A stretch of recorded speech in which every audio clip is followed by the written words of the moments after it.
Hello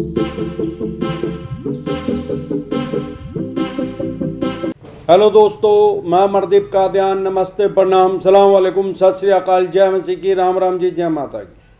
दोस्तों, आपका स्वागत है मेरे यूट्यूब चैनल डिसेंट एडवाइस में। दोस्तों, आज हम बात करेंगे Q&A के बारे में, क्वेश्चन एंड आंसर के बारे में, जो आज की डेट में बहुत बड़ी समस्या है लोगों की, आम और ख़ास आदमी की। उसको आज हम सुलझाने की कोशिश करेंगे। दोस्तों, आप अगर मेरे को फेसबुक पे मिलना चाहते हैं तो मेरी फेसबुक आईडी का नाम है अमरदीप कादियान।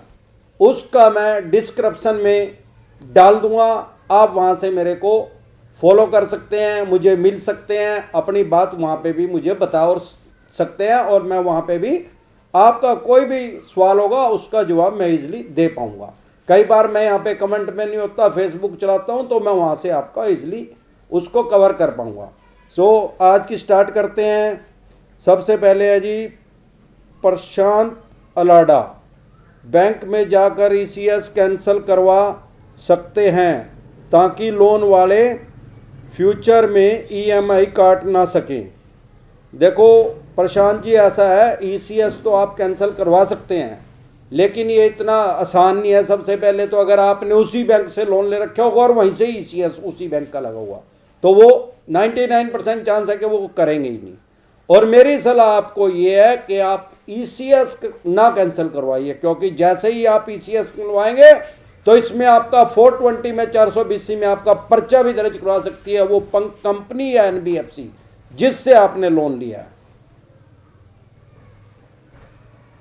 यह जी केशव राज, सर रुपए होम वाले लीगल एक्शन मैसेज कर दिया, व्हाट्सएप ग्रुप बना के मेरे रिलेशन में कॉल करके परेशान करते हैं, लिया लोन 8,000 का और हरासमेंट कर रहे हैं, इनके खिलाफ कैसे कर सकता हूं कार्रवाई इनके खिलाफ? ये मोबाइल ऐप है।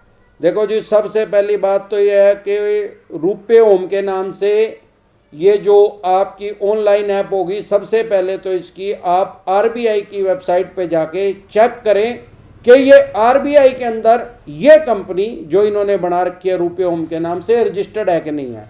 अगर ये रजिस्टर्ड ही नहीं है तो इसकी कोई वैल्यू नहीं है। जैसे 8,000 दे रखे हैं, 8 लाख दे रखे हैं, इस पे ऑफिशियली कोई वैल्यू नहीं है, क्योंकि कोई भी बैंक या NBFC कंपनी अगर पैसे किसी को उधारे देती है तो उसको रिजर्व बैंक से परमिशन लेनी पड़ती है। अगर इसके पास परमिशन ही नहीं है तो ये तो वैसे ही फालतू की बकवास कर रहे हैं। तो आप इनके खिलाफ कंप्लेंट रजिस्टर्ड कर सकते हैं। अगर ये आपके साथ वैसे भी अगर ये बेफालतू के, अगर ये रजिस्टर्ड भी है, इनके जो चवन्नी छाप रिकवरी एजेंट है बेफालतू की बकवास कर रहे हैं, तो आप इनके खिलाफ ऑनलाइन पुलिस कंप्लेंट कर सकते हैं। क्रेडिट कार्ड का 1,60,000 था, अभी 3,64,000 बोल रहे हैं। भाई साहब, क्रेडिट कार्ड तो ये तो जी का जंजाल है, तो मरो है साहब अपने गले में डालना है। इस टॉपिक पे मैं ऑलरेडी वीडियो डाल चुका हूं, आप उसको देख लें। अभी थोड़ी देर पहले डाली है, 1-1.5 घंटा हुआ, आपको आपके सवाल का जवाब मिल जाएगा। सर, मैंने 6 लाख का पोटेंशियल लोन लिया था जनवरी में, सितंबर से EMI नहीं दिया, 8 लाख का रिस्टोर बोल रहे हैं। ये आपने ये नहीं लिखा अनसिक्योर लोन था, क्या सिक्योर लोन था?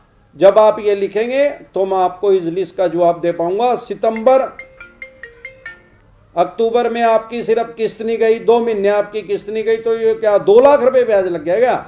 6 लाख के 8 लाख हो गए?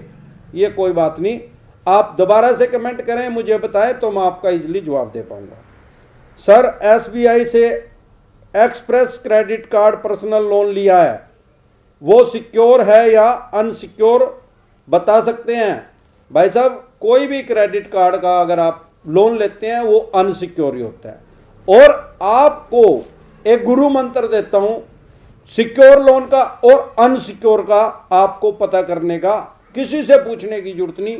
सिक्योर लोन है जिसमें बैंक या NBFC कंपनी ने आपसे कोई गारंटी ली है, मतलब आपके कोई मकान, दुकान, जमीन जायदाद, कार, स्कूटर, मोटरसाइकिल HPA चढ़वा ली उसमें, तो वो सिक्योर लोन हो गया। या गोल्ड ले लिया और उसके अलावा जब आपने कोई गारंटर नहीं दिया या आपने कोई चीज अपनी मॉर्गेज नहीं की तो वो अनसिक्योर लोन के अंदर आता है। वो चाहे किसी भी तरह का हो, बिजनेस लोन भी अनसिक्योर लोन के अंदर कवर होते हैं। मिलते हैं बहुत से business loan, secure business loan भी मिलते हैं और अनसिक्योर बिजनेस लोन भी मिलते हैं। तो इस तरह से आपको पता लग गया होगा, पता भी लग जाएगा कि आपका अनसिक्योर लोन है। और भी किसी का अगर इस टाइप का क्वेश्चन है तो अपने आप से समझ ले, आपने कोई सिक्योरिटी रखी है, सिक्योर लोन हो गया, नहीं रखी तो सीधा हिसाब है यार, अनसिक्योर लोन है। सर मैंने होम क्रेडिट एनबीएफसी कंपनी से ₹1,60,000 रुपये अनसिक्योर पर्सनल लोन लिया था 2018 में, 36% पर एनुअल पे 48 मंथ के लिए लिया था, जिसमें मैं 14 मंथ की ईएमआई दे भी चुका हूं। लॉकडाउन के बाद मैं नहीं दे पाया रहा। जब मेरे होम क्रेडिट कंपनी से फोन आता है तो वो कहते हैं कि आपकी 76 मंथ लोन कर दिया है, प्लीज एडवाइज मी, मैं क्या करूं।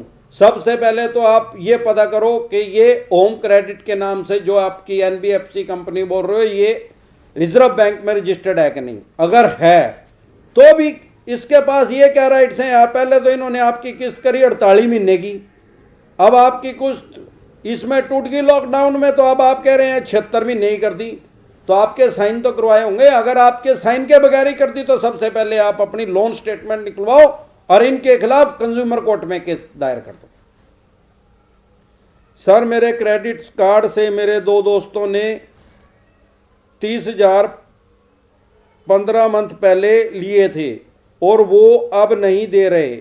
81,000 के आसपास हो गया है। बैंक वाले मुझे परेशान कर रहे हैं। इसमें मैं इन लोगों के खिलाफ क्या करूं जो ये पैसा दे दें।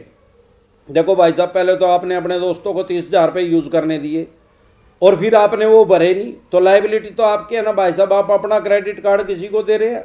अब बैंक कह रहे हैं कि 81,000 हो गए, 30,000 के प्लंटी ब्याज लग लग के 51,000 रुपये और हो गए। अब सवाल ये आप कह रहे हो वो 30 ही नहीं दे रहे। अब वो 30 ही नहीं दे रहे तो 81 के देंगे भाई। अगर आपके पास कोई प्रूफ है उनके खिलाफ कि उन्होंने आपका पैसा यूज किया तो आप उनकी पुलिस में ऑनलाइन भी कंप्लेंट रजिस्टर्ड कर सकते हैं। Sir ji when shall I ask question. Yes welcome, आप कभी भी अपना क्वेश्चन कर सकते हैं किसी भी तरह का। सर हमारे पर्सनल लोन लिया था, उसमें हमारा एड्रेस देहरादून का है। उस समय हम वहीं पे जॉब करते थे और हमारा आधार कार्ड पर मेरा परमानेंट एड्रेस यूपी में मैनपुरी का है, पर इस समय हम नोएडा में दिहाड़ी मजदूरी कर रहे हैं। सर कोई प्रॉब्लम तो नहीं होगा, प्लीज़ बताएं। आपने मुझे ये नहीं बताया कि आपका पर्सनल लोन है या सिक्योर लोन है या अनसिक्योर लोन है, किस तरह का लोन है, और ना ये बताया कि कितनी रकम का आपका लोन है। जब आप मुझे बताएंगे तो मैं आपका सवाल का जवाब इजीली दे पाऊंगा। ऐसे कच्चा जवाब देने का कोई फायदा नहीं है। आप अपना क्वेश्चन पूरा कीजिए, मैं आपका आंसर पूरा दे दूंगा उसका। सर अब तो बाउंस 4 के भी ईसीएस हिट करवा रहे हैं बजाज वाले 450 रुपये का। मतलब जो बाउंस चार्ज 450 रुपये का लगाए उन्होंने, वो भी अब इसमें से हिट कर रहे हैं। आप अपनी सबसे पहले स्टेटमेंट निकलवाइए कि इन्होंने कितनी बार ईसीएस लगा दिया, एक महीने में कितनी बार लगा दिया। अगर 2, 3, 5 बार 10 बार लगा दिया तो इनके खिलाफ सीधा कंज्यूमर कोर्ट में केस फाइल कर दो। आपके सिर्फ 100 रुपए लगेंगे। कंज्यूमर कोर्ट में टाइपराइटर बैठे रहते हैं, उनको अपनी समस्या बता दो, वो उसको कर देंगे और जाके अपना वहां दे आओ। वकील की भी जरूरत नहीं है, आप खुद से वहां पे पेश होके अपना पक्ष रख सकते हैं।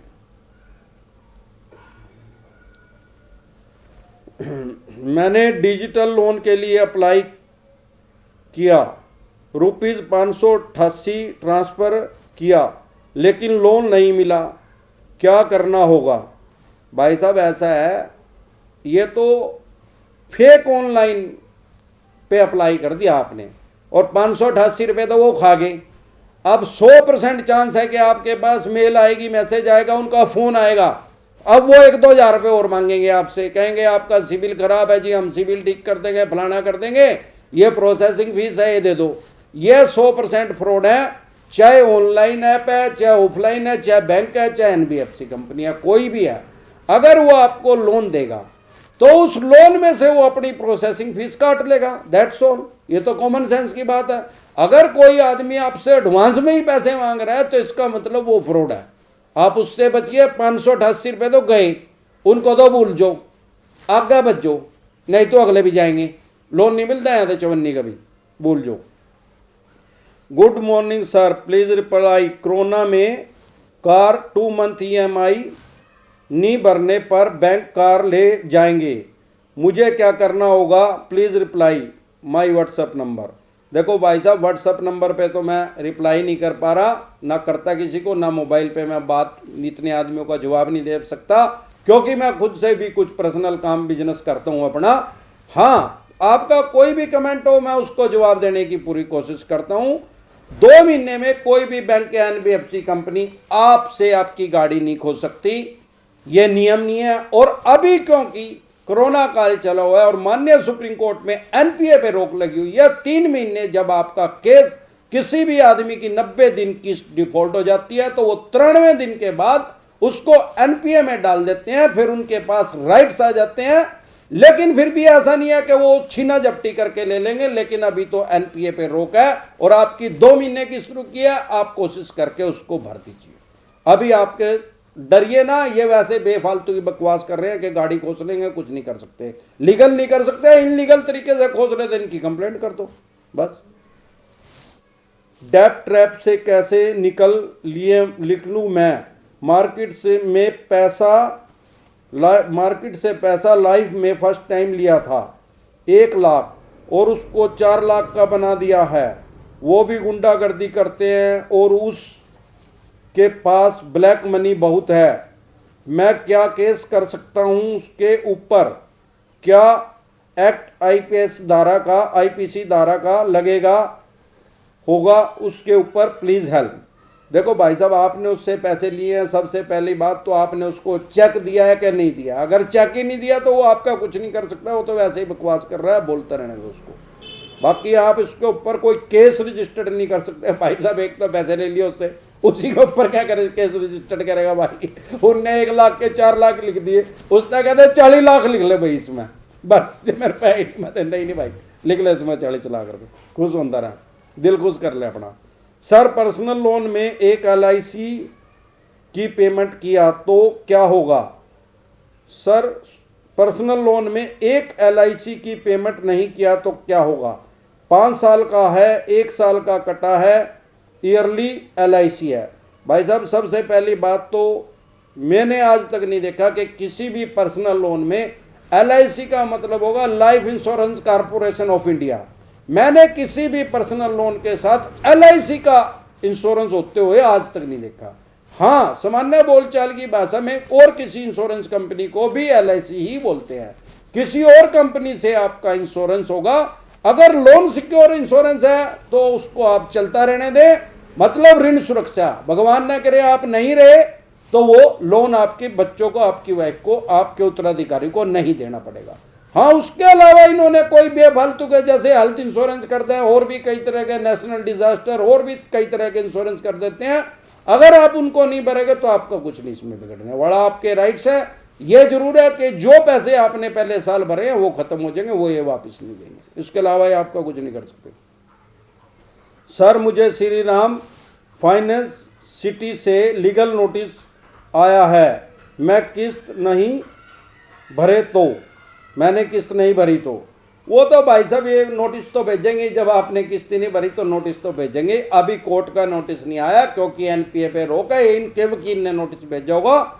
ज्यादा पैनिक होने की जरूरत नहीं, माननीय सुप्रीम कोर्ट से एनपीए से रोक लगी हुई है, अभी आपके खिलाफ मुकदमा भी दायर नहीं हो सकता कोर्ट में भी। तो आज के लिए बस इतना ही, कल फिर मिलते हैं एक नए टॉपिक के साथ। तब तक के लिए आप मेरे चैनल पे अपना प्यार और आशीर्वाद बनाए रखें। वीडियो अच्छी लगी हो तो प्लीज लाइक करें, शेयर करें, सब्सक्राइब करें और बेल आइकन का बटन दबाना ना भूलें। नमस्कार।